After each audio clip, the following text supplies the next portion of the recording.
because by the time you finish the meal, the price would have changed. So that's what bad inflation can mean. And so when Museveni set out to settle the issue of inflation, it was quite a reasonable thing to do if you are to attract the investors in the country. So his first period, 86 to about 92, you see a lot of stabilization, not just stabilizing the economy, but also security. So if anybody wants to assess the journey of Museveni over the last 40 years, you need to know there was a period when the economy was subsidiary. The focus was on stabilizing the security aspects. You want to deal with Lakwena, you want to deal with Kony, those took priorities, and I'm glad to see here Honorable Gerard Sendawala, who really had to struggle. The donors are saying you must not put more than 3% of GDP in defense. And yet you needed money to resolve the defense issue. So I can't forget a time when Mr. Museveni said, you guys get lost with your economics, I need to sort out the Kony issue. And I think there was a cut of 40% across all sectors to raise money for defense. And we all know now where we are. So money and economy, sometimes you have to do those trade-offs to stabilize both the macroeconomics, but also the security itself. So the structural adjustment period was written about, again, getting the prices right. And we'll see later some of the core policies in these structural adjustments. I sometimes don't like conversations that are petty and not informed by the economic principles of structural adjustment. Why did we privatize? Why did we liberalize? These were economic principles informing the politicians to take these decisions. It's not that we did not want to own, but you don't want to own a factory that every day guzzles resources from the treasury and brings back nothing. And yet just outside the room is a private sector person willing to take it up. They have their money, they have their ideas. So part of the privatization was really to save the budget because we wanted to cut the deficit, but also make sure goods and services can come back. Growing up, I remember there was a minister for supplies, Moses Apiriga. So if you needed a crate of soda, you had to apply to government to be given that crate. If it's a wedding, you are given 5 crates. And then the guy who helped you get the cheat would take the 2 crates away. So they were really for display. Nobody would drink those sodas. But today, privatization and liberalization has opened up that space. It's a question of, do you have your money? And the Coca-Cola is in every village, and you can find it there. So these policies had things to solve, and we have solved them. Things may now have come back that you may not afford the Coca-Cola, but at least it's available. So that's another discussion we shall discuss on have we created enough wealth. I also hint and say we don't see Museveni's economics only in 1986. Museveni had actually been involved in economic issues, and he quotes in some of his speeches an incident in 1966, which is 20 years back, when he was working with the late Mwesigwa Black to transform nomadists and pastoralists in the western area to begin doing some traditional modern farming. The same thing that are still being done today. So he has been at this. It's not just a question of after 1986. We also received the 10-point program crafted in the bush. So he had been on this and was planning out some of these ideas, and you can trace them well out there. So the questions he really asked at Igongo are 6, and I will just briefly read through them because they are going to be informing the structure of the paper. One was, what was Uganda's economy like in 1900 at the dawn of colonialism? Number 2, what was the economy of Uganda like in 1962 at the sunset of colonialism? Number 3, how and what was the magnitude of the collapse of the economy between 1971 and 1986? And number 4, what therefore was the economy of Uganda like in 1986? I'll be flagging a few statistics to that effect. And then number 5, what is the Uganda economy like today? And that was 2016. And then a futuristic question talks of what should the Uganda economy be like when our country is fully a modern economy. And that is really what we want to look at. So the speeches, as I've indicated, and his other writings and observations give us a hint on the origin and trends of his ideas regarding blending the politics and the economics for economic development.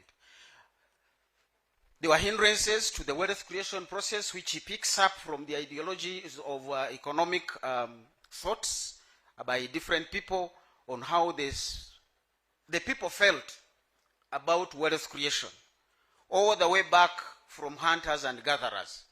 Once you just hunt and catch some antelope, your needs are covered. You gather some fruit, your needs are covered. So people had very low expectations which they could easily meet, and so they were not bothered that much. And that trait has persisted among many Ugandans, as we have said, the people who make for chida chonka, just subsistence. Once I have something to eat, don't tell me anything else. Now, how do you transition those minds to begin looking at the market? That I should produce food for my family, but also have enough to sell and earn and move on. And even after you have raised 20 million, can you work harder and move forward? That desire of greed is a key driver of economics. Non-satiety. Economics grows out of people desiring to have more, even those who have enough. But greed must be controlled by institutions. That's why you have things like anti-competition law. In Uganda, we don't have that running today because anybody can do anything. Anti-mergers, we have had these happening in the West.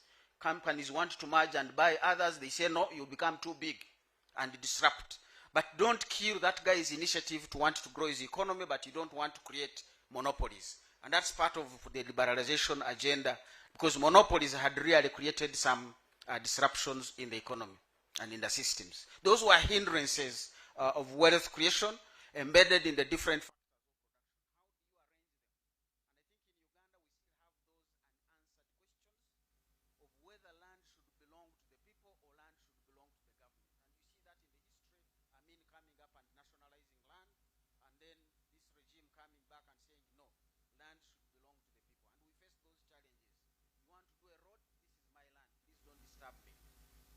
Then you can't do the road, but even the person is encumbered. These are issues we still want to resolve. And so one of the questions we are saying, what has persisted? We still don't know how to manage the land issue. Should I buy land? Should I lease land? So if I come to my friend here, Sarah Kajing, and she has 1 square mile of land, should I buy it from her and pay her $2 million and then fail to find money to establish what I wanted to do? And then go to the bank to borrow and then increase my cost challenges. Why don't I just partner with her and say, let's form a company, you're bringing equity of $2 million, I'm bringing equity of $3 million, our investment is 5. Now, those are ideologies that have worked elsewhere, but in Uganda we seem to still be following the ideology of people must own their land. I think these are the core of how do we manage the factors of production for wealth creation.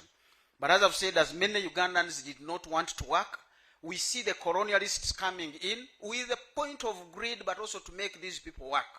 They had factories that needed cotton. They wanted the coffee. They still do. But we were not growing the coffee. And so, because we were happy with what we were having at a very low level, so they had to use kiboko to make us work. And the thing is called kiboko coffee. So we still need to do that. Now we have come up democratically. Don't force people. So mindset change is a whole pillar in the PDM. What if people don't want to change their mindsets? The colonialists did not have that pillar. They had a forceful change, not mindset change. We beat you to grow the coffee. We beat you to go fishing. You'll have a hard tax. And if you have not paid it, you are not going to walk like a man in this village. So you would work hard at least to pay that tax and then walk like a man and be respected. But in the process, you realize as you worked, you paid the tax and you are able to move on. Now, these are ideological issues on how should Uganda move to the next level. We can't get back there, but then what are the options? And I will be happy to hear from this meeting. That's why my paper is an evolving situation. And conversion of raw materials. Again, we have these challenges of extremes of we must add value. To what end? Gone are the days when you would add value A to Z. You don't make a pen. And I will be giving an illustration of what Trump has discovered when he said, I want to make vehicles in America. He had to suspend the tariff when he realized vehicles are not made in America. They are only finalized in America. Your phone is not made in America. The design was in Silicon Valley. The manufacturing was in China. But the transistors came in from Taiwan. The minerals came from Congo. So as part of that network, you want to say, where do I position myself? For us who grew up in the era of hunting and gathering, whenever an antelope would be killed, there was a formula for sharing it. Who saw it first? Who speared it first? Who brought the dogs? Who brought the net? Now, that is how you shared. Now, unfortunately for people, when a cob was caught in my compound, my dogs are the ones that saw it first, so I got a thigh. And then my herdsman was the first to catch it, and then shouted, "Come and help." We brought another thigh. And then I was the first on the scene to help. There were no spears, but we brought a knife and cut off the head. I got another thigh. Now the rest of the people said, "What do we take?" This is really the distribution of those. You want to address some of these issues. And Mr. Museveni illustrates this and says the value addition in the pre-colonial era was biased against the Africans. They dealt in the raw materials. You end with the cotton ginning, but even the cotton ginning was being done by Ugandans of Asian origin. So the 10% that was remaining in Uganda, only about 3% was going to the farmers. Maybe that's why there was kiboko. They could not see the value. But we also saw that in the post-colonial era, during the coffee marketing board era, that farmers were getting only 30% of the international price of coffee. But after liberalization, that jumped to 70%. So today, kiboko coffee is 6,000 shillings. Kase is 12 to 15,000 shillings. Those farmers are motivated. And I know there are people here who never thought they would be coffee farmers. But today they are planted. So price incentives do matter. And that was at the heart of Mr. Museveni's liberalization.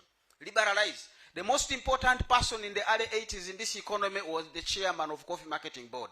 Not even the governor of the central bank. Because they decided how many dollars to keep and how many dollars to give to the central bank. No wonder Oito Joko was the chairman. So if we had continued along that route, you know who the chairman of CMB would be. But thank God to liberalization, we don't even need a chairman. There are so many chairmen out there making their own decisions and doing the financing. And the worst part of that, the coffee farmers were not being paid in time, leave alone being paid very little value. So while we challenge liberalization, while we challenge privatization, there were benefits that the economic principles we are looking for, and you may have your opinion, which is okay, but don't miss out the economic principles that created those policies. So Mr. Museveni highlights the wealth creation process of specialization and then exchange. And then finally the selfish interest of the producers. I still have issues with him when he says we must add value to the finality. And then sometimes we come up with distortionary policies. Come July 1st, we are going to have a tax on export of raw hides. I'm not sure there is a tannery somewhere which will process Uganda's hides yet. Now, while the ambition in the military, my generals are here, they say, get the intention of the commander and then see how to implement it. But when the commander comes to begin directing the lower generals and the captains on how to implement his decision, you have a problem. You just tell us your intention. If the intention is to capture Kampala, we are going to come and camp in Katonga for 2 months. We are mobilizing, but we know what you told us to do. So really, if you want to add value, sometimes you don't want to go hand-picking who should and how it should be done. You give us the intention, let these economies come back to you within a month. If they don't, you have the privilege to sack them and replace the team. So I would wish to see Museveni take that trend, ask people, give me a brief, give me a paper, and I have seen people seated in this room who literally did that. The president will give a direction. I have with me a paper on privatization of PAD, the privatization and divestiture unit, which listed which companies government should retain 100%, which companies should we sell but retain majority, 51%, which companies should we sell and retain minority, 49%, and which one should we completely sell off. But that was informed by technical. The president gave the high-level command instruction. Then Pelos went and crunched numbers. And this week I met one of the young scholars who was involved in that to say, when we liberalize, what stress will be on this company and will it survive the one we intend to retain? So there was academic and intellectual input, but today we don't see that. We all wake up to something and it has already been done. So how do we get back that conversation? And I want to take this opportunity to announce that on the 10th of June, the Uganda Economics Association, the MOBS Economic Forum, and Economic Policy Research Center, we want to invite you to Africana. 10th of June, please take note, at 2 p.m. let these economists and policymakers sit and have discussions. Why 10th of June? We will be sitting in between two important events in the economic history of the year. The State of the Nation will have been given. The budget will be 2 days away. So what a better time for economists to discuss and inform those policy processes. And that, I think, is one of the things we are missing out today. So people have to take decisions, but maybe we have not informed them on how these things should be done. So the era of 62 to 86 really had a lot of political turmoil. There were a lot of decisions made, and I want to insist that some of the decisions made by politicians were wrong, but there is no politician who makes a decision to kill the economy. They don't come out and say, let me take this decision, nationalize the land so that the economy dies. At that point, they believe that is the best, and they take it. Now, our duty as academicians is to say, wait a minute, these are the issues. Now, in our absence, decisions were made. It was the belief that the state-owned enterprises must be established. The state must own things. So the establishment of my friend UDC is here, and many others that were there at the time. Foods and beverages. Can you imagine foods and beverages today? What would it be doing? Can it compete with capital shoppers? It would be lining up for the minister to give it a subsidy and certain other grants. So those are the issues that we saw. There was an effort for market expansion, and the president has been into that, creating and recreating the East African community, which had collapsed during that period. You had the oil crisis of the early 70s, and the shoot up in the debt that distorted a number of these countries. During the Botte's second regime, certain policies were taken to revive the economy, and the period ending 1983 to reduce inflation, and it came down from 100 to 30% during that period. But there were quite a number that the recovery was short-lived, because after 1984, these generals had intensified the pressure on the military, and the military began guzzling the resources. Right Honorable Mao, you're welcome. We recognize your trenches that you are in, but this is also another trench that you should be in, because some of the things we are talking about here deal with your sector of the judiciary.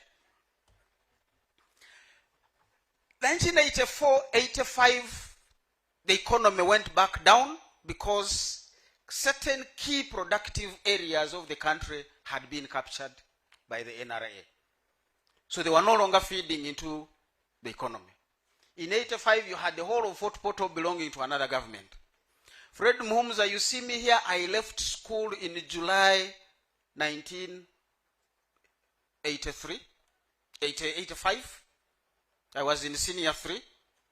By the time the school opened, I was in another regime, so I could not go back to school. Until mid-1986, now I'm in senior 4. So I never did promotion exams to senior 4. But now I had 4 months literally, to sit for my A level, but also to complete senior 3. And while I tried to do that, there was another insurgency and disruption, and the school was closed for 3 other months. So I came back a month to UNEB. Now, those were serious disruptions of an economic and social nature. But here we are. So those were the declines that the civil war and the military coup of July 27th July 1985, the economy had literally declined significantly by the time Mr. Museveni comes in. So 86, when he came in, we want to assess the transition, and we've agreed with the team that we'll have 6 guiding questions. One, what was resolved and has not reemerged since 1986? What did we solve? The second question that is going to guide us is what was resolved but has come back. The third question is what was never resolved. In other words, it has persisted throughout the 40 years. We still have it. The fourth question, what is emerging? It wasn't there. Now Trump is in the house. Wars are in the house. Ukraine has been invaded. What has emerged that was not there? Number 5 is what was not done, possibly due to foresight, or we did not prioritize it. And the final question is what should we do to sustain modernization of the economy? To answer those questions, we get back and look into what is Museveni's ideological underpinning. One is rationality. evidence-based decision making. And as I've said, when the evidence is not on the table, but he still has to make a decision, he will make a decision. Now, to resolve that challenge of possibly a decision that was not informed by evidence, but it had to be made, Professor Mutebi, rest in peace, created an institution called the Economic Policy Research Center. And some of us have merged through there. What was the tagline? Policy-oriented research. Don't go to research how many angels dance on a pin. I have policy issues. So the Economic Policy Research Center, I'm talking about institutions and discussions for raising evidence, was about to say, what decision did you make? Did we give you the information? If we didn't, we are going to research and bring it. So please have time to review. And for that purpose, the chairperson of the Economic Policy Research Center is the PSST himself. He determines what should be done there. And was a project of the Ministry of Finance, still remains a project of the Ministry of Finance. Some of us worked there diligently for years until when I was told, you are staying too far away in Makerere, the problems are right in the Ministry of Finance. So they brought me in there as an advisor to permanently sit in the Ministry of Finance, but as an ambassador. I was not a staff. I remained a staff of EPRC, but on secondment. And what a glorious 8 years they were to learn from the decision makers. But the whole point is evidence, decision making, because Museveni is rational. Museveni is also reasonable. Whenever you would come back and say, we think, Your Excellency, the decision you took, based on the evidence now, was not the right one. Or it was right, but we have a better option. Commander-in-Chief, you give him options. You don't say, jump from A to B. You say there was A, we have evaluated it, but we have these other options. So Museveni is reasonable. Many times I hear people say orders from above. I have been in that space. I know you can receive an order from above. Say, sir, I have heard you. Give us 2 weeks, we'll be back. And if you're back in 2 weeks with options, the story changes. And that is how it has been. That is one of the things that we would want to be. So Museveni is reasonable. When you provide the context, he's able to listen. Realism, what is the reality on the ground? I think these are traits he also picked as a military man, because you don't just go through a swamp or go to attack when you do not have sufficient men. We know the guerrilla warfare, sometimes you attack not to keep the territory. You only attack to disrupt, show the enemy I'm here, carry away their weapons and leave this territory. Later on, he began to occupy and retain territories. But in the early stages, it was attack, do whatever you want to do and leave. So that is being realistic. Then he's also adaptable, as I've said, flexibility in implementation of issues, logic must be followed, and then creativity. Those are key attributes, and then innovation of Mr. Museveni as he ran through. So as we move into the space, it's worth noting, as I've said, regimes do not consciously come out to destroy whatever is happening. The size of the economy, as we've said, had shrunk. Some people say by the time Museveni came in, GDP was 1.26 billion. Others say it was 3.6, but we can forgive ourselves. The data at that point was not clear. But all we know, it was very small. That's the conclusion from this. 60% of households had retreated into subsistence. Salt was a preserve of the rich. One time during the Amin era, my father turned up with a 60-kilogram bag of sugar. And I'm like, what has happened? But being a district education officer, maybe they came and gave the district officials. But he had to keep it by his bedside, because being small boys who had never seen sugar, we found how to make holes and keep licking it until mommy finds some sugar on your lips and you know what you are headed for. But those were days of scarcity. And how do you deal with those? That is what Museveni inherited, hyperinflation. The transport network had collapsed. And I remember a case when I had to come from Bushenyi to Kampala on a truck loaded with coffee. We spent 2 days to reach Kampala. That was the economy that was inherited. So while you want to stabilize the security, you also want to restore the infrastructure. And there were others, manufacturing, literally many of them had closed down, or they were operating at very low capacity. Quite a number of them were below 5%. We still have factories, as I said, what has persisted, that are operating at 30% and below. And in Kayip, we also have factories that are not working. The value addition equipment like colors, coolers for milk that are literally not working. So some things have persisted, and we need to look into how do we resolve that. External debt, now we have also added domestic debt. If you look at the Charter for Fiscal Responsibilities by the Ministry of Finance, debt service interest payment is not supposed to go beyond 12% of our domestic revenues. The report of Parliament that approved the budget for 2025-26 indicates that is at 25%. Now, that costs you money that you should have put in services. So we need to answer the debt question. So guided by the 10-point program, the President went through, and that were the 10 points. I just highlighted the critical four for purposes of this presentation. One was restoration of democracy and security, elimination of corruption and misuse of power, pursuit of mixed economy strategy, and then building an independent, integrated, self-sustaining national economy. As we've said, ideologically, Museveni was ready to switch from one side to another to make sure you find what works. But what works needed to be informed by candid discussions and not just hearsay. So his move to the right, you literally have about $25 million as reserves in the central bank, supporting only 2 weeks of imports. Professor Surma here will testify the dilemma you have.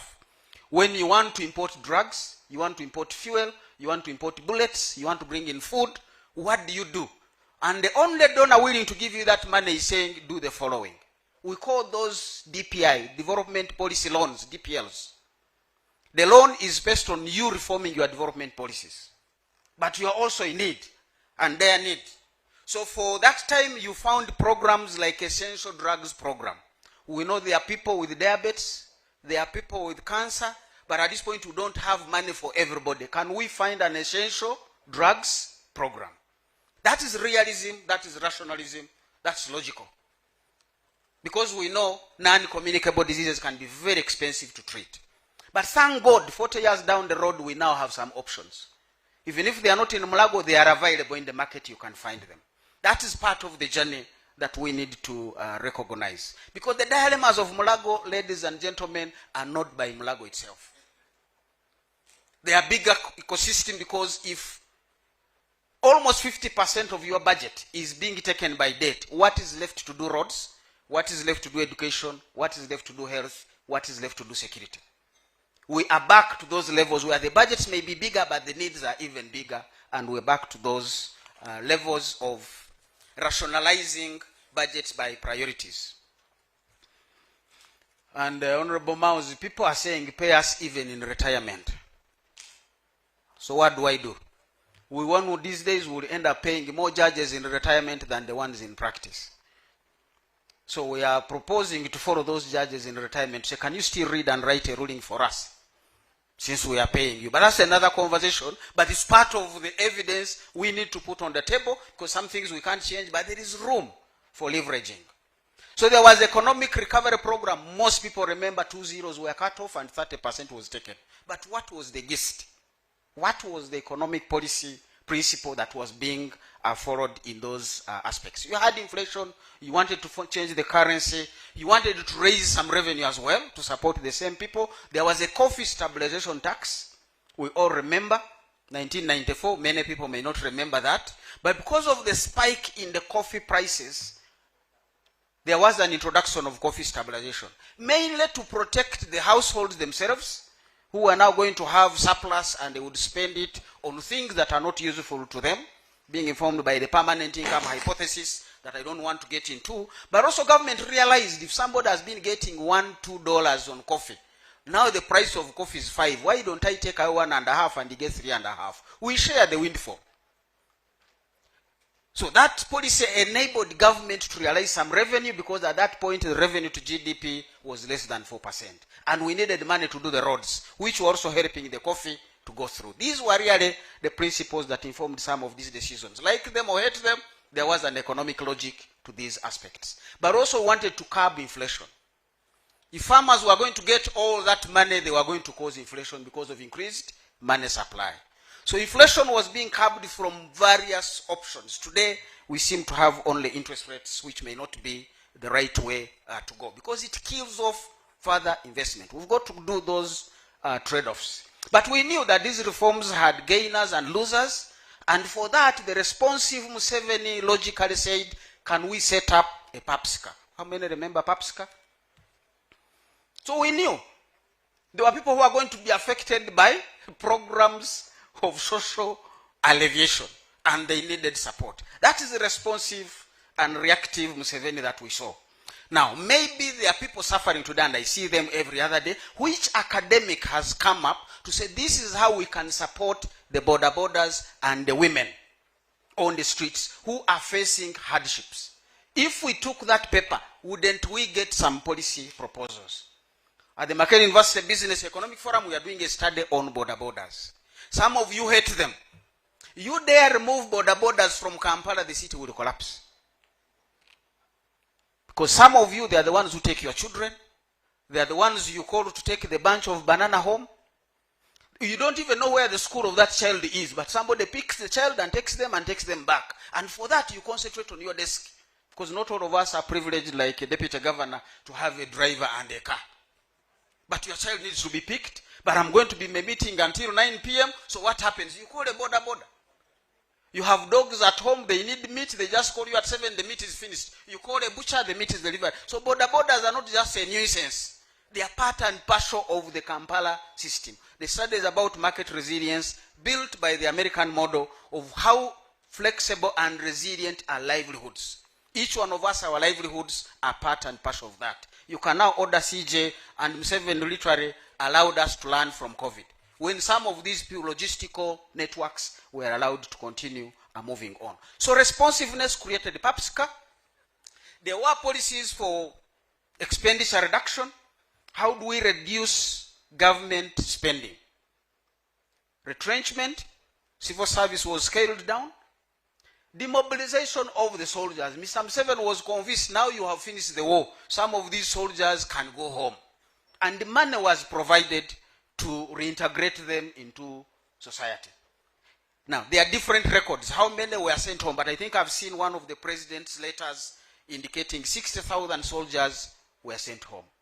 And the convincing fact was, Mr. President, when we send off these peasants who you trained to fight, we will save enough money and invest in education. Now, in the future, when you want to recruit, you will be able to find senior 4 graduates. Those are better in the army than these peasants you are having today. So it was a win-win. And indeed, you can see the military we have, some of them are some of the best educated individuals. So some of these programs were futuristic, but you had to bring the evidence. I'm laying off this, what is my benefit? So I raised 3, or rather 9 things that Mr. Museveni put in his remarks at Igongo. I will quickly run them through, because he said, this is what I set out to do in 1986. Number 1, restore security of persons and property. And with security, you will quarrel with Mr. Museveni if you don't speak the right thing, because that is his core. Security of person and security of property. We know some things have persisted. Security of property, the land grabbing is really a threat to property of individuals. I have my life, but somebody has grabbed my land. Now my life also is endangered because my livelihood is distorted. Now some people are losing their property because of economic policies. Bank foreclosures. That the economy is not able to guarantee and secure personal property. So while security is there, my personal property going away, then I have a vulnerability that needs to be addressed by government. These are things that have persisted. A friend of mine told me on Sunday, the priest emphasized many things but said, twafuna emirembe naye kati emirembe gitumazeeko emirembe. Now translate for your neighbor if they have not understood, especially if they have not laughed, then that means they have not understood. It's possible. Fine, I'm alive, but my land has been taken. I'm alive, but diseases are taking me. How do I secure my personal life property as well? These are things that have persisted over the 40 years. So in practice, rationality and the use of evidence in decision making should not compromise or be compromised by emotional and political choices. But we know the choice makers are politicians. And they have goals. So you need to listen to them. What is it that they want to meet politically, and how do we meet each other halfway? Do we create other elements of PAPSCA as the policies move on? So the restoration, the demobilization was able to inform and save some monies which went into the social sector. To give money to Mulago, something else must go away. Again, I learned from Professor Mutebire about what we call counter-cyclical policies. If something is going up, something else must go down. So if the security budget must increase, some other budget must go down. If you want to increase funding to social services, you need to cut somewhere. And we have a bloated civil service. We need to reduce the civil service. There is a proposal. Genuinely, we want to increase the salaries for civil servants. And it happened in the 80s. They were increased by a very good percentage. But you don't increase before you scale down the numbers. If something is going up, another thing must go down. Can we do an Elon Musk email to each of the civil servants to give us 5 bullets of what you do in office? Anybody who fails to raise 5 bullets of what they do, they don't know what they are doing. So why are we paying them? As they have said, if you pretend to pay, people will pretend to work. But what do you do? And that can be a challenge. So we need to first of all reform and restructure the civil service and then increase the pay. The savings from those who go home, we shall have a PAPSCA for them. We shall have a recovery strategy for them. But the economy cannot move with the current spending going by the borrowing levels. Number 2 was liberalization and privatization, which was intended to create space for investors in the private sector. Remember, they had the ideology, they had the greed like Adam Smith made to make more money. They were not like employees of government who were happy with their salary, while the companies were not doing any production. So liberalization had those aspects of creating a space for actors who would bring in money, bring in new ideas, but also competition drives you to move to the next level. I won't be mentioning, the other day I ordered for food and paid for it, but because it's a monopoly setting, the kind of service I received was the worst. What if there was competition? You would get better. I'm sure Mestil here is making sure we are all comfortable, because if we are not, we will choose another place from Musevenomics 2026. But they want to say, can you make a partnership here? Can you stay with us? You are eating, are you okay? But there are people you come and sit and they are not bothered whether you are there. It's as if a cockroach has come into the restaurant. Liberalization was to sort out some of these. And as we will see, the liberalization of the coffee sector, it did not remove the cooperatives. They were supposed to compete. And some of the first entities to register in that space were actually cooperatives. And they have persisted with all the struggles. So it's not that it was intended to kill the cooperative culture, it was intended to bring in the culture. Ladies and gentlemen, coffee is a cash-based product. For you to carry away my bag, I need my money now. How do you finance that coffee? And by straight line calculation, that is 12 billion every day going to the farming households. If you calculate how much kiboko is produced in a year, divide it by 365, it's 12 billion every day that goes to the households. Where is that money coming from? You want to be looking into those considerations. So the privatization, as we've said, one, to bring in the private sector, but also to cut the hemorrhage on the government budget. Number 3, diversification of the economy, with a special focus on increasing export revenues. We have information Uganda's export revenues at the time, 95% was coming from coffee. So there was a program of non-traditional exports. Honorable Victoria is here. It was largely sitting in her docket as Minister of Agriculture. How do we export fish, flowers, beans, maize? And who badly needed the dollars? Bank of Uganda. So it was not a preserve of the Minister of Agriculture. There was an agricultural policy secretariat inside Bank of Uganda to provide technical guidance on what should the dollar rate be, what should the interest rate be. Today I hear some of these things are different. I'm looking forward when we have a policy secretariat in Bank of Uganda, not a credit facility. So Bank of Uganda should not be running credit. That is not your space. You run policy, you have banks you are regulating, let them run the credit. So what is it doing there? These are ideas that when you liberalize, put institutions in place, let's monitor them, let's evaluate them. Number 4, And so this program of increasing the non-traditional exports, we saw quite a lot of thrust coming through from that space. The fishing factories around Lake Victoria employed 38,000 people by around 2020 in the 20s, and created quite enough money for us. Coffee liberalization has taken us from 2.1 million bags in 1986 to now more than 8 million bags. Number 4 was the increase of access to markets, and Mr. Museveni has been working on that argument. How do we integrate and bring in other markets? But we're saying it's not about the East African market. We are all too poor. 400 million poor people don't make a market. You need to venture into those other markets. You need to venture into other value chains. And that's why the Chinese are quarreling with Americans, because they knew they had 1 billion people who were poor. So they ventured to tap the American and the European markets. So what is our strategy on export-led growth? We still have Kenya, South Sudan, and DRC as our biggest export destinations. How do we tap into these other bigger markets? But also, it's not value addition must be done in Uganda, and then we export finally refined and value-added products. Gone are the days for that. As I've said, one of the things that impressed me is a piston is just a small component, but a very vital component of a motor vehicle engine. The piston.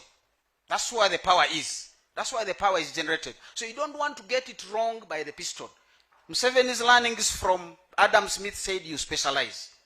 So here is the story that came out and woke up Trump to suspend. Evidence. Said I put tariffs on Mexico and Canada. People raised evidence and put it to him that, Mr. President, the powder of the aluminium that makes the piston begins in Tennessee. Just crushing the metal to make the powder is in Tennessee. Then the powder is turned into rods in Pennsylvania. You're still in the US.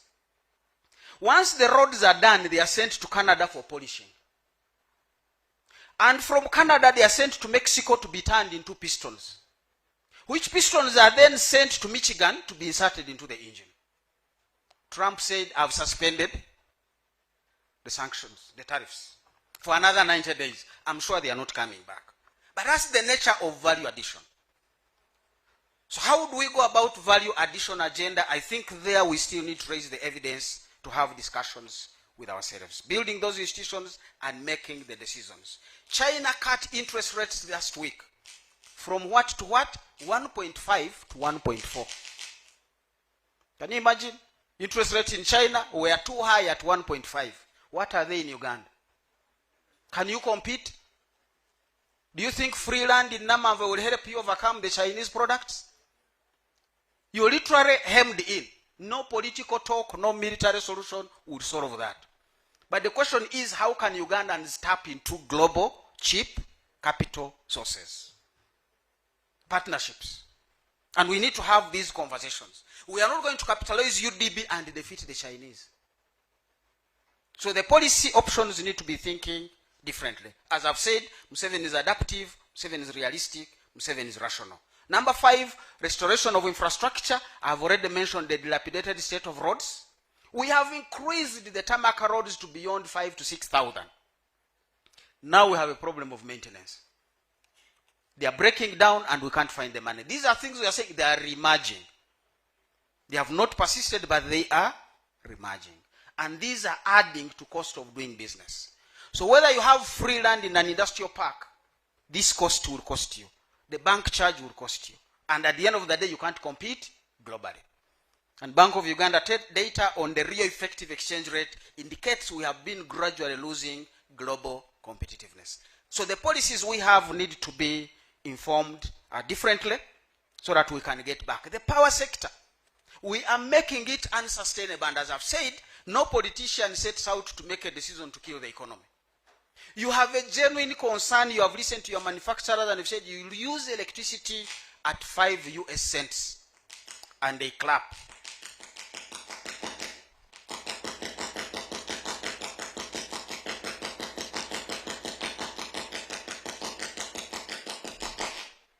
I know they are.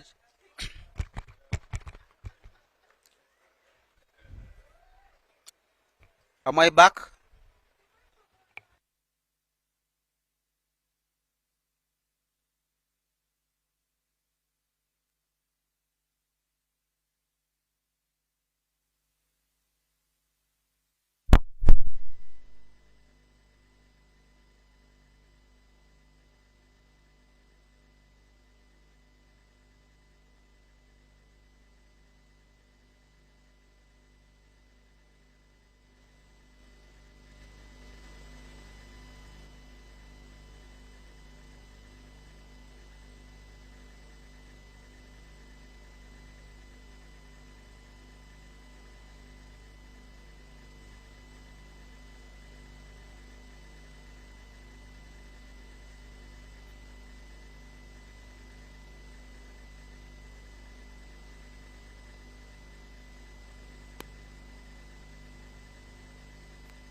sustain the energy sector.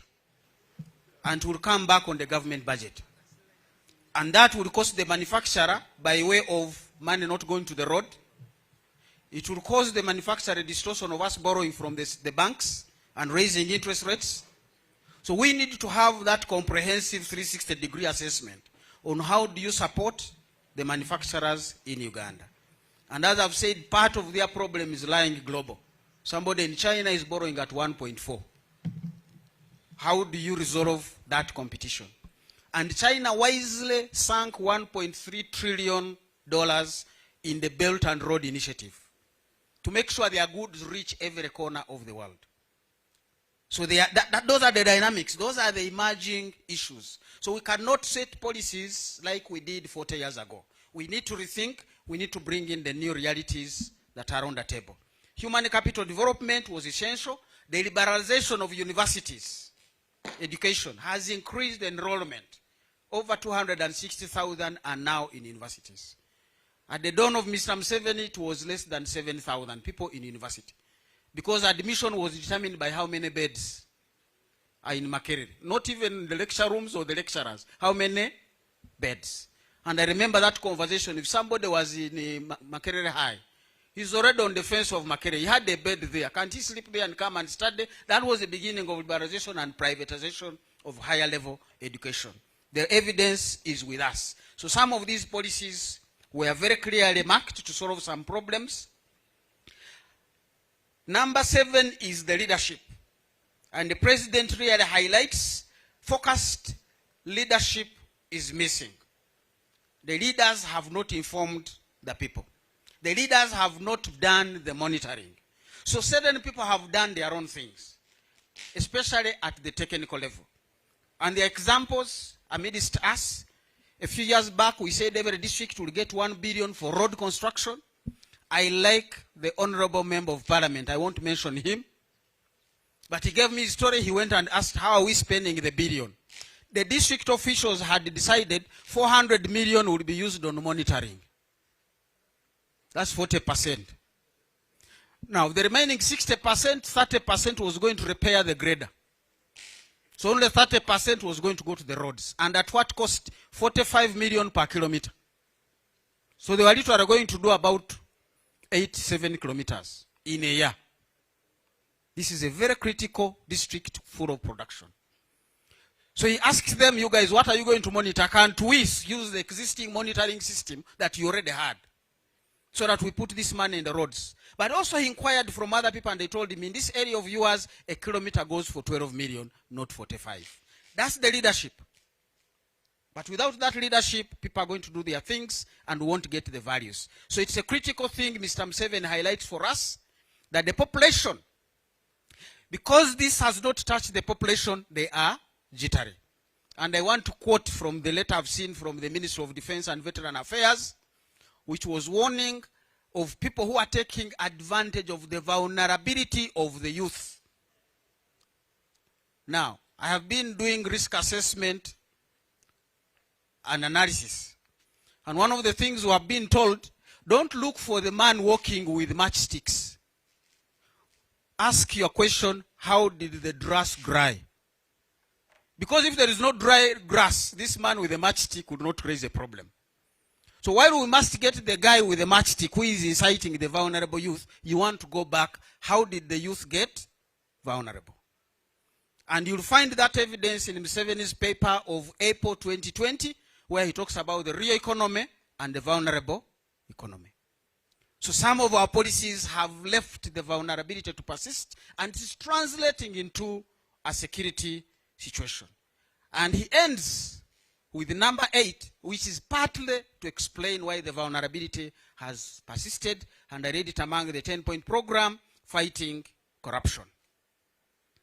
If we don't fight corruption, the vulnerability will increase, and this dry grass can even be lit by nobody but lightning.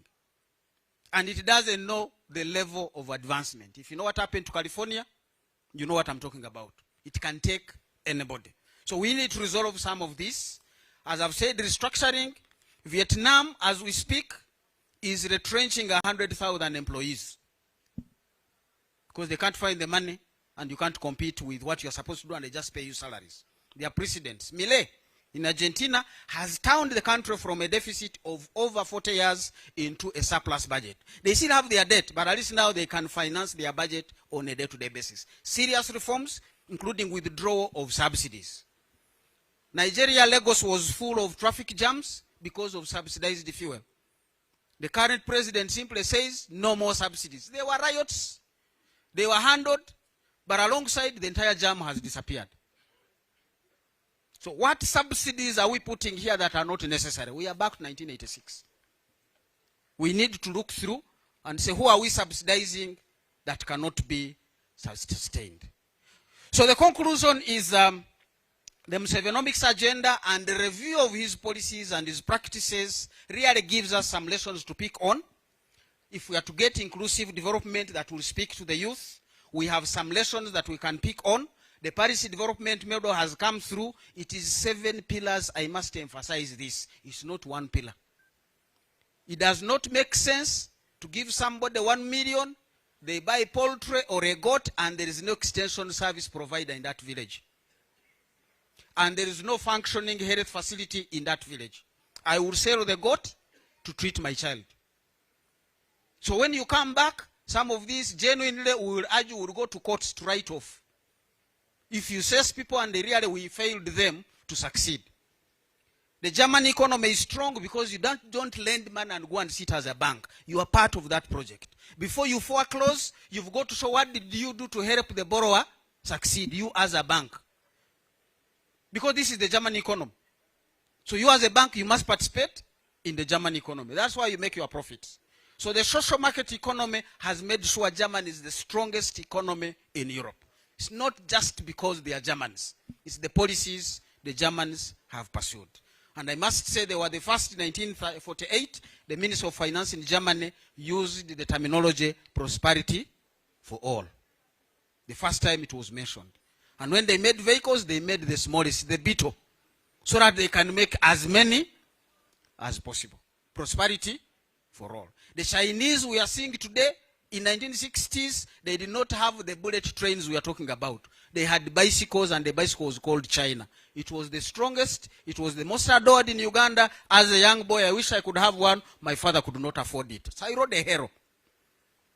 But this is where China has come from. Now I see people who want to be like China.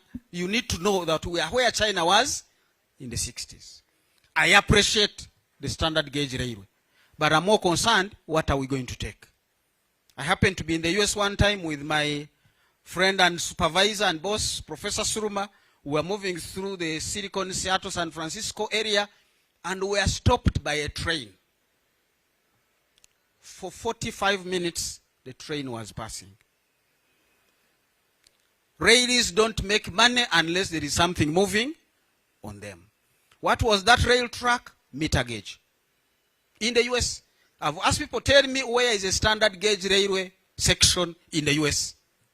It's good to have them, but rationality, realism needs to come in. Ladies and gentlemen, Musevenomics is simply about that, and we can make the discussion.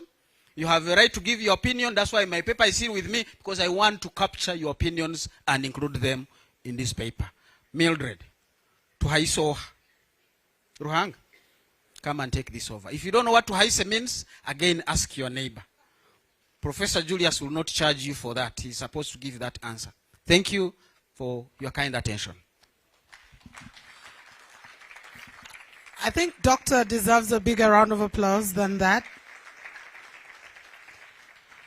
Thank you very much for breaking it down. Almost 4 decades in less than 40 minutes. That was a very difficult task, but you handled it very, very diligently.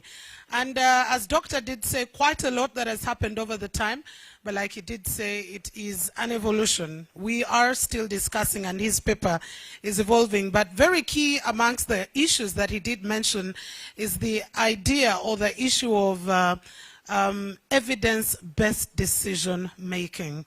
If you do not have the evidence, if you do not have the statistics that will be able to back your policy, that will be able to back the decision that you're taking, then it is as good as a bad decision to be able to take, or you're just thinking it out loud. But you also did mention one of the biggest issues or conversations that I and my colleagues in the media will always talk about, that is the issue of debt. I know if we are having any economic discussion, one of the conversations that will always come through is the issue of debt. And you highlighted as well the issue of domestic debt on the other hand. That while we are trying to ask people to work and join the money economy, if they get to supply government goods or services, are they able to receive the money so they can be able to plow it back? That's a very important discussion as well. And as we talk about import substitution and export promotion, Doctor did ask about what's the strategy on this export-led growth. So these are issues that we'll be pondering upon, and at a later stage we'll have a question and answer approach. But ladies and gentlemen, allow me invite our next speaker. I know that we are far behind schedule, but our next speaker is going to be speaking about a case study, which is an assessment of the major trends in Uganda's coffee sector. That cash crop which Doctor was talking about, because before you take that bag, there has to be some money that has to be given away.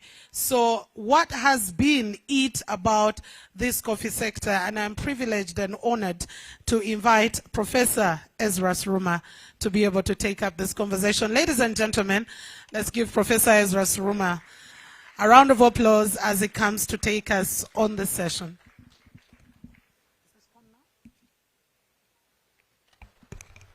Check, check. Check. Prof, I think you'll still use this. You'll still use this, but this is not working. Not yet. It's not yet. Thank you very much, Madam Taise. You're welcome. Thank you.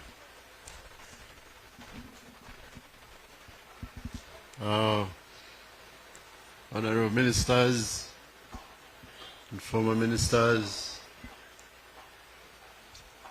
Excellencies, the ambassadors, honorable members of parliament, religious leaders. I think protocol is a bit difficult, you forgive me. Distinguished ladies and gentlemen, all protocol observed. I'm privileged to have an opportunity to present a case study on coffee.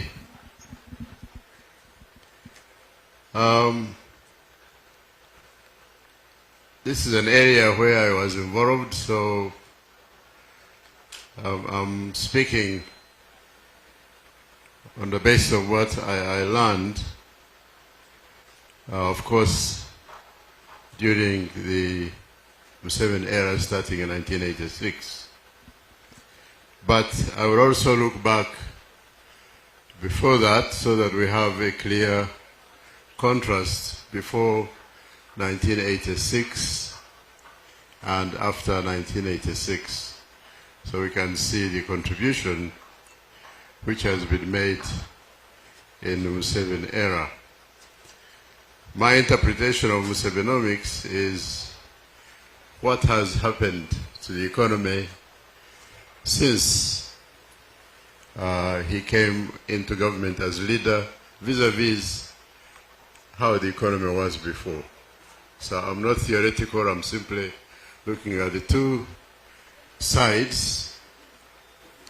And the economic background, I'll begin with the economic background to coffee reforms. Professor, or is it, I don't know, Dr. Muhumza, thank you very much for your presentation. You have touched on inflation, runaway inflation. This sounds like it's just a word.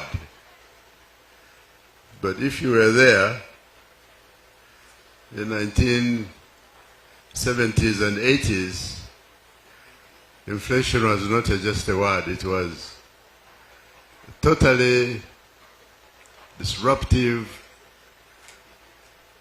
experience.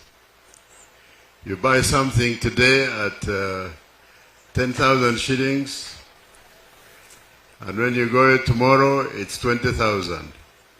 You say, but I bought it for 10,000 yesterday. You say, that was yesterday. Take it or leave it.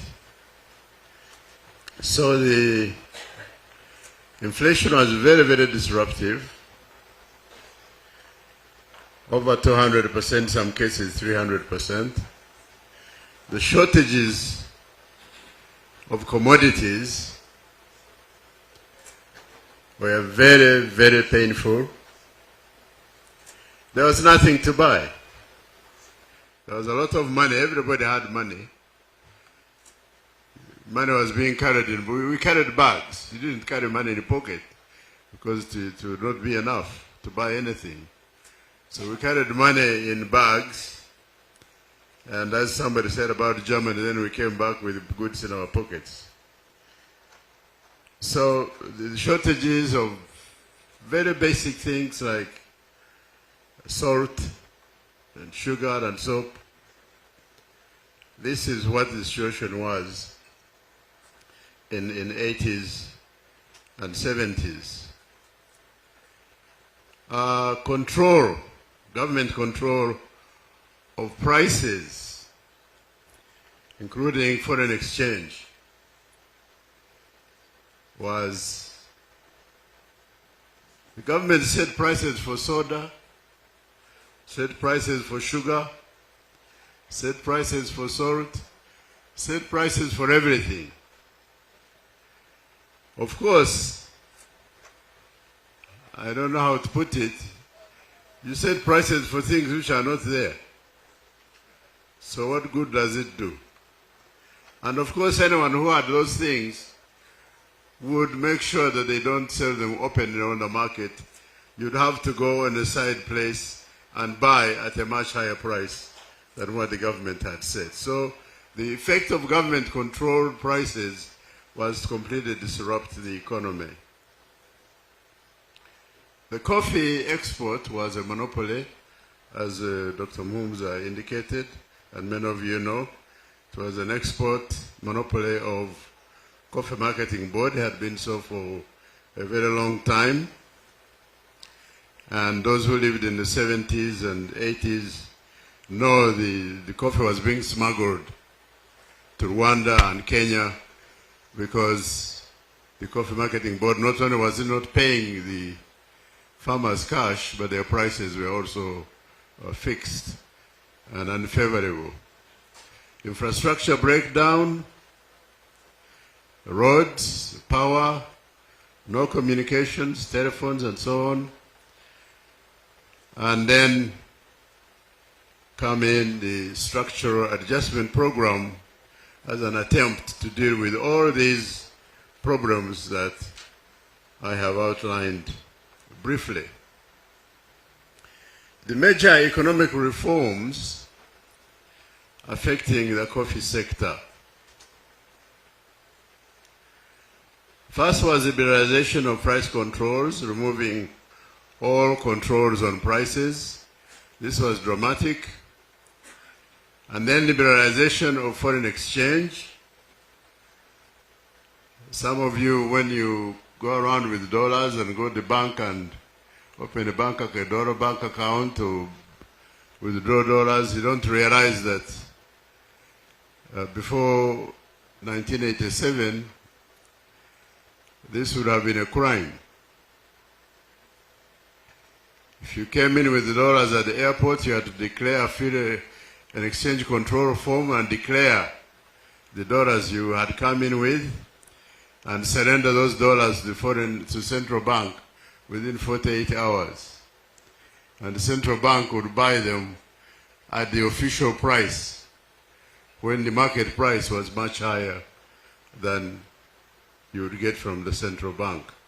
This was very painful. Many of us who came in with foreign exchange, we would under-declare. You have $100 in your pocket, you declare that you have 20. But then if they take you aside and search you and find that you have more than 20, they take the 80 for themselves. So we were suffering. It was very painful whenever you came to the airport, having to decide to declare the foreign exchange. I visited many countries. I led a team. We visited many countries and came back and recommended the liberalization of foreign exchange, and the government adopted our recommendations, and I'm happy to say that that liberalization remains today. That was a fundamental change.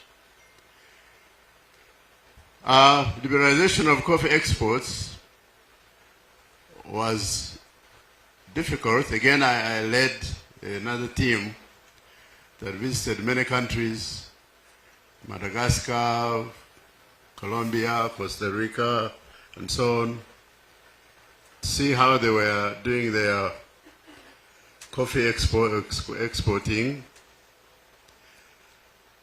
The World Bank and IMF put a lot of pressure on us. At first we resisted,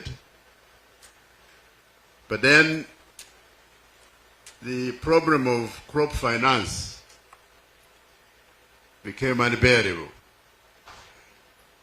Whenever it was time the coffee was in season,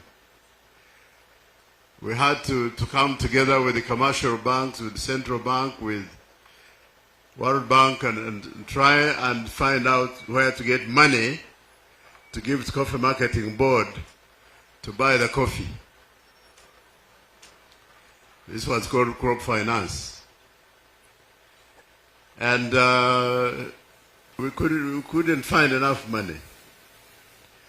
So, as you've had, because the Coffee Marketing Board was not paying farmers, they started cutting down coffee trees.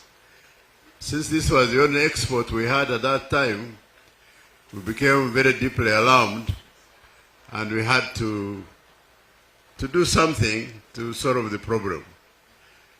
And one of the solutions was to see how we could change the mechanism for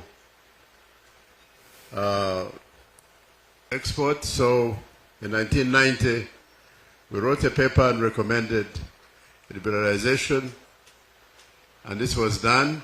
It was done very quickly, and many Ugandans came into the coffee export sector. I remember over 100 people registering to become coffee exporters, but then they couldn't find money to buy the coffee either, and foreigners started dominating the sector as Ugandans started falling out because they couldn't access finance. In 1996, I was chairman manager. 1993 to 96, I was chairman managing director of Uganda Commercial Bank. So I asked the president to allow me to use money from privatization to help our exporters, and he allowed me. So I took $100 million and started lending to our exporters at a lower interest rate, attempting to compete with foreign companies. But when I left 1996, I left the bank, I'm not sure what happened. So I did a comparative when I was at Brookings in 2010. I attempted an analysis of coffee exportation. Thank you. I didn't know that the slides were being shown. So from 1964 to 2024, I did attempted to see how I was really interested to know how the liberalization of coffee exporting had affected our production and exports of coffee. And you'll see that in 1964 to 1970, that period, the average number of 60 kilogram bags, coffee exported in bags of 60 kilograms each. There were 2.8 million in that period. That was the average. In 71, 79, 2.7 million. So 3.5% reduction. Of course, 71, 79, this is the mini era. It was a difficult time. From 1980 to 89, there's a further reduction to 2.5 million on average per annum. And then I've put in red 1990 all the way to 2024. You'll see an increase between 1990 and 99, the 20% increase,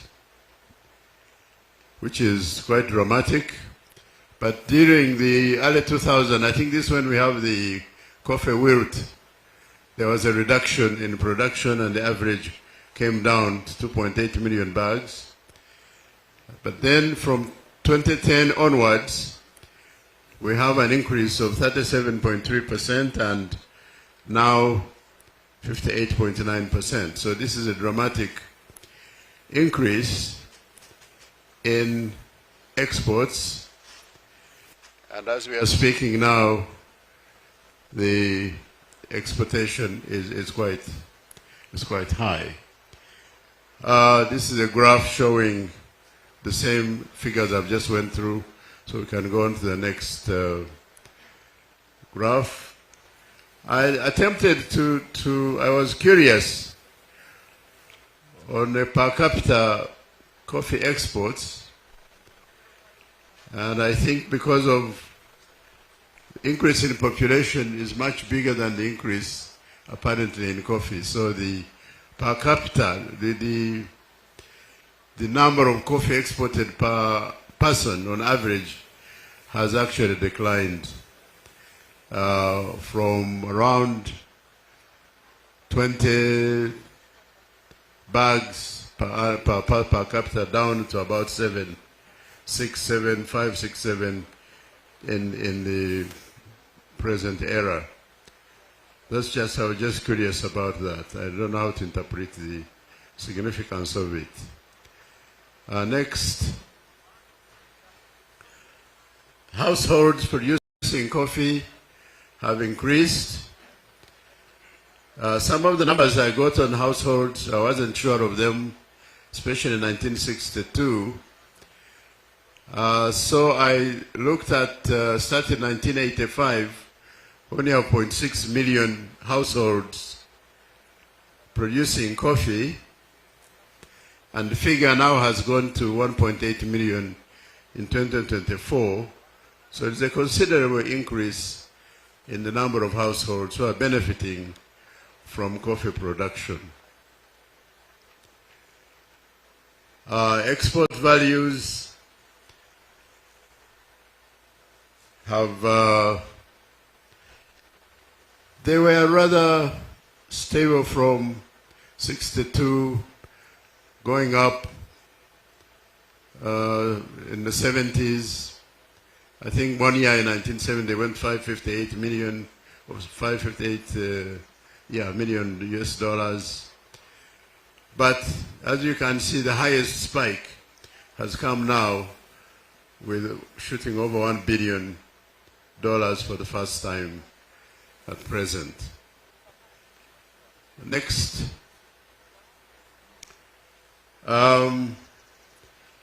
This simply gives you a picture of the volatility in prices. The red curve is showing the extreme volatility in coffee prices. And I think the idea of a stabilization fund, which at least in colonial days was intended to stabilize prices so that coffee, whether the price went down or up, you'd continue to get a stable price. may not be a bad idea. I know when Dr. Mhumza was talking about it, he didn't think it was a good idea, but I think that as what's happening in tea industry now, for example, the tea sector is literally collapsing because of very low prices, and this volatility in prices is something we should look at. Now, how the dramatic rise in coffee production occurred, because we are supposed to be talking about Musevenomics, so we need to explain what happened. In October 2014, number one, the president issued a directive to increase coffee production to 20 million bags by 2020. This is from an average of 3 million bags over the previous 50 or 60 years. So I think I'm not surprised that the directive was issued in October 2014. I happened to be appointed as head of the Prime Minister's Delivery Unit in 2015, and the first order I received from the Prime Minister was this directive from the President to increase coffee production to 20 million bags by 2020. When it had been copied to the Minister of Agriculture, to the Minister of Finance, to the Vice President, everybody in government had received a copy of this directive. But when I looked around, by October 2015, 1 year later, nobody had done anything about it. So the Prime Minister gave it to me. It's my unit, the delivery unit. And we wondered what to do. We consulted around, and the Coffee Development Authority at that time said before they could tell nurseries to produce more seedlings, because the directive said we should distribute free seedlings of 300 million per annum for 3 years. And when we calculated the cost, I think it came to over $40 billion, if I remember well, additional money that was needed to pay for the seedlings. The Prime Minister called the Minister of Finance, and they said they didn't have the money. So he said, but there's a directive here. He said, but we don't have the money. Having been a Minister of Finance myself, I could sympathize with them. If you don't have the money, you don't have money. So the Prime Minister called them again, second time. They said, okay, we are going to look for the money.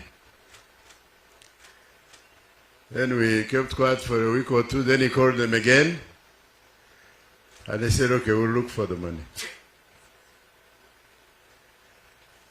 So when I was training on service delivery, we were told that prioritization is key to service delivery. And we found that when I met the permanent secretaries, they all said their areas were priorities, each one. So we said, well, we have, I don't know how many ministries. If every ministry is a priority, then there is no priority. And it was a big struggle. But eventually, I think we had learned, of course, to distinguish between strong directives from the president and directives which were not too strong. This one was a strong directive. It could not be ignored. So we started to call in stakeholders with the help of some consultants, McKinsey and Company, came in to help us. And the stakeholder consultations were held between 2015 and 2017. This was research, consulting stakeholders to learn what is actually on the ground.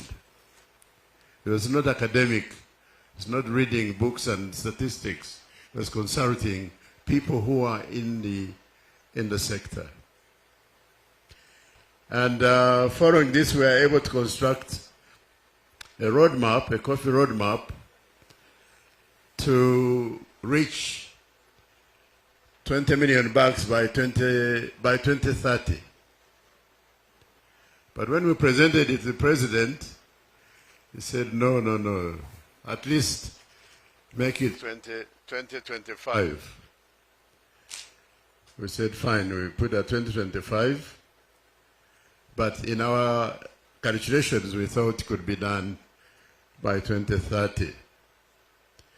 But what I'm also hinting at here is that we involved the president in our efforts, in our prioritization and implementation. I think that one of the major lessons from this exercise is the problem of policy versus implementation. And what I'm telling you, I'm deliberately telling you this to show how we went about going from policy to implementation and why I believe that we were successful. So in addition to the coffee roadmap, once we had the roadmap on how we are going to get to 20 million bags, we also had to have real-time monitoring.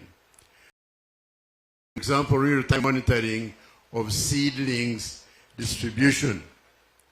The initial money that we gave out for seedlings,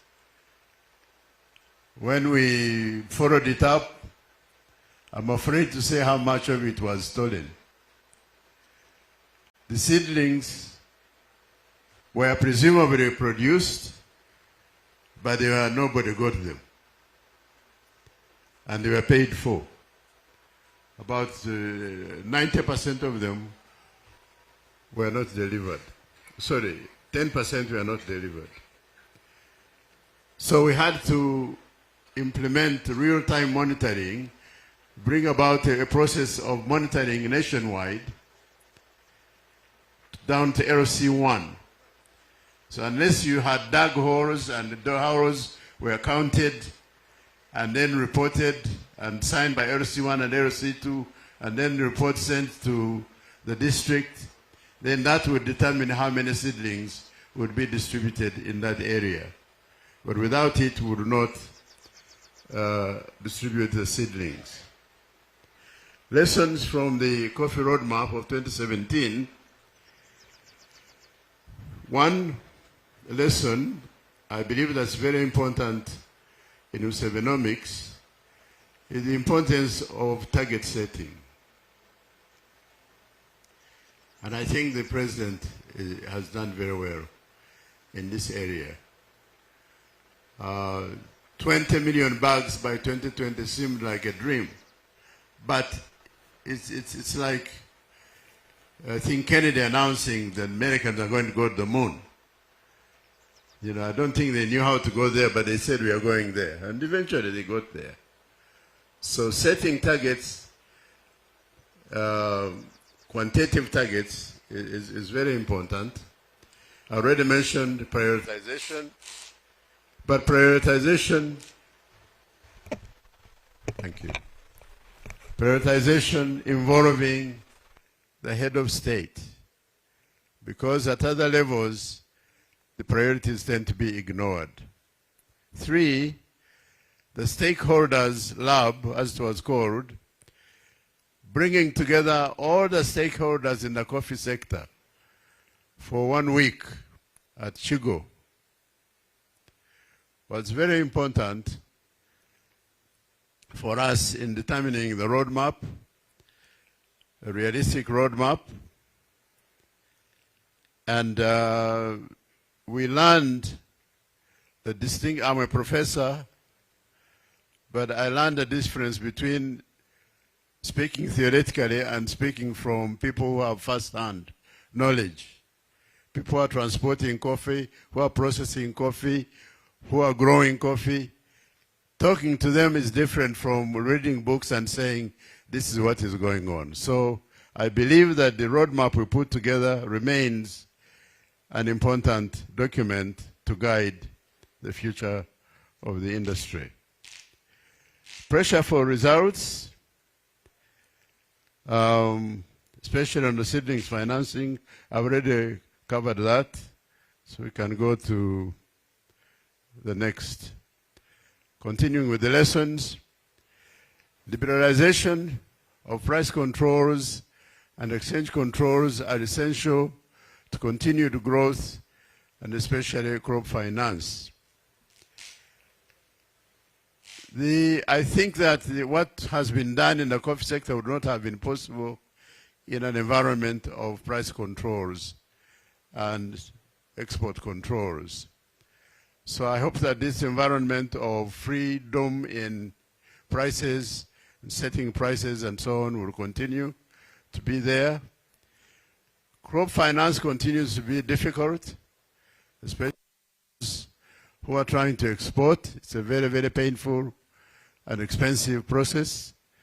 And I think we have a long way to go, especially for Ugandans to be a significant part of this sector, because currently are dominating that sector. So I won't disagree with Mr. Muhumuza here when he said the central bank should not concern itself with credit. Mr. Nwagaba, please, I'm an exporter.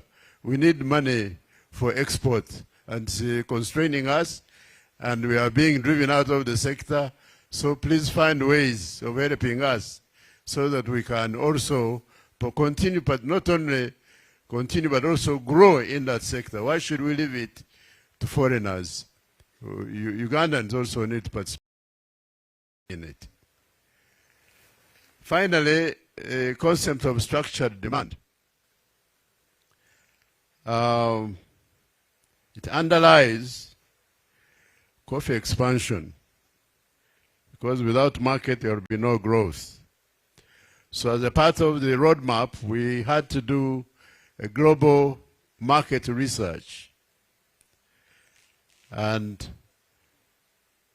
we were confident that it was okay to encourage the farmers to increase the coffee production, because the market for coffee was growing.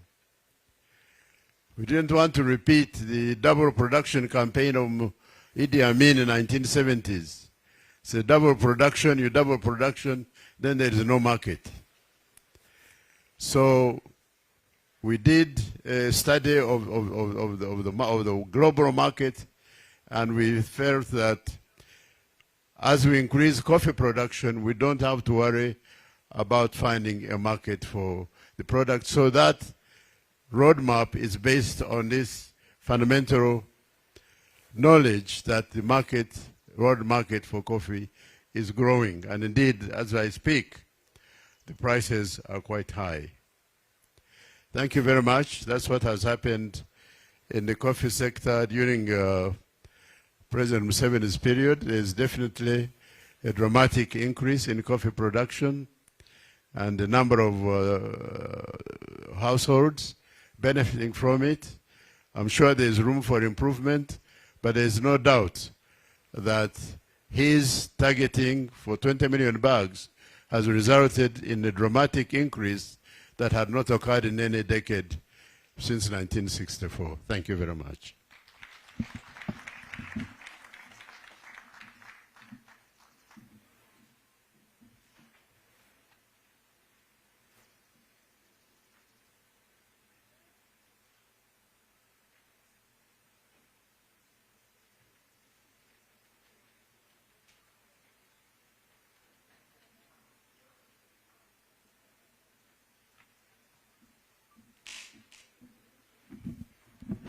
Thank you very much, Professor Ezra, and let's give him a bigger round of applause. I did hear from one of his neighbors thanking him for provoking so many questions, and I think I totally agree with that. We're going to switch up our program just a little bit to make some adjustments, but I'll be communicating that later on. Talking about the coffee sector, if I asked how many of us here have at least been convinced to plant some coffee in the recent past? Let me just see your hands. I think, Prof, you can see clearly, including myself, because I vested myself more, at least on the production of the seedlings end. But when you talked about seedlings, especially when you were complaining about just how much money has been lost, my bigger thinking was also about the quality of seedlings that are produced. That's one of the biggest problem. Because there is a boom, because there is market, there is a little bit of a problem with how many nurseries are certified to produce what quality of seedlings. So while some of the nurseries will be visited by the National Coffee Research Institute, and you have all these seedlings coming through, you're being trained on what to do, there is another person who is looking at getting it the easy way. So they'll do whatever they have to do and produce whatever kind of seedlings they do and cash in on them. So while we are looking at that coffee roadmap, I think the issues of quality come in very handy, but also the issues of payment for the supplies that do come through. Because as a nursery farmer, I know that there are quite a number other nursery farmers who have also complained about that. So while I loved when Dr. Mumza talked about the holistic view of looking at this entire conversation. The roadmap is ideal. It's very great. We're looking at these monies and they're definitely going to come through. But can we also start from the beginning all the way to the end? I think that is going to be a very good conversation. And in our Q&A that will be coming through, chaired by Mami, I call her Mami, Dr. Victoria Sech-Toleko, I think a lot of these conversations are going to be coming in. So ladies and gentlemen, we've been seated for quite a bit. Health is very important. I always remind ourselves. Your back is very important for you because it does have your spinal. So I'm going to allow us to do a little bit of a movement as we have our coffee break. But shortly before we go for the coffee break, because we were supposed to be having our opening ceremony and we are still just getting the two special guests on, I beg your pardon, on our opening ceremony ready. So we'll have our coffee break and have the opening ceremony immediately after, and then go into the session that we were also supposed to have. But just before we do that, I am going to request for our partners, I am going to request the front tables here, including our EU partners, to be able to come through. The UDF, Uganda Development Corporation, I do see the Private Sector Foundation, Uganda, as well as all our partners, to please, Professor Ezra and the entire table right there, to please come to the front so we can have a group picture, because most of this we definitely need the memories coming through. I do see the Vice Chairperson of the Uganda Development Forum, who is also the Minister of Justice and Constitutional Affairs. I am kindly requesting that as I do get to mention all these names, Dr. Virunji, Uganda Development Corporation, let's get here. Yes, the Deputy, yes, let's get the Deputy Governor, let's get to the front and have this memory, because then we'll be able to say that as we discussed at the Musevenomics conference, these are the ideas that came up, and this is what we agreed. This is what we've been able to do. Because that's also the kind of assessment that we are having right now. That what was it before? What have we worked on? What have we tried to deal with? What has failed? Okay, not failed. What is still challenging? What is still working? That's a bigger conversation. And also much later on, we're going to continue with more and more conversations on cost of doing business. We'll be looking at conversations around value addition and industrialization. That is very, very key. So we're going to have time to exchange some pleasantries during the coffee break. So I am going to kindly allow that all our partners step forward so we can have this photo moment. I hope the stage is big enough for us to be able to. And since we have some steps, we will extend forward. So some will get to the lower steps and some will remain right up. Okay.